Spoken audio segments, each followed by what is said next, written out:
因為學聯咧就由成立到而家幾十年，都係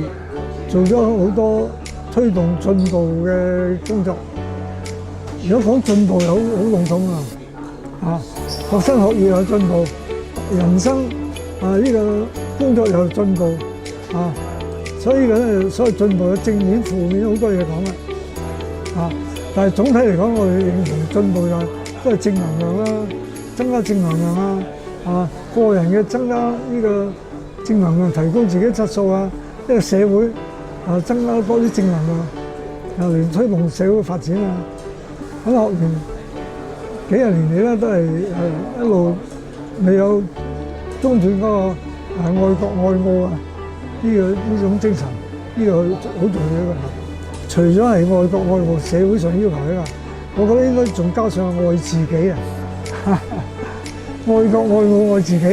咁比較圓滿啲，我覺得因為每個人如果愛護自己，讀書要努力啲呢個接受多啲正確嘅嘢人生嘅品行又要好，咁就唔同啦。其實學聯咧應該培養我哋嘅同學愛國愛澳愛自己。我記得呢個解放初期1950年，當時咧對社會好，特別對青年學生都提出學校裏搞個五愛運動。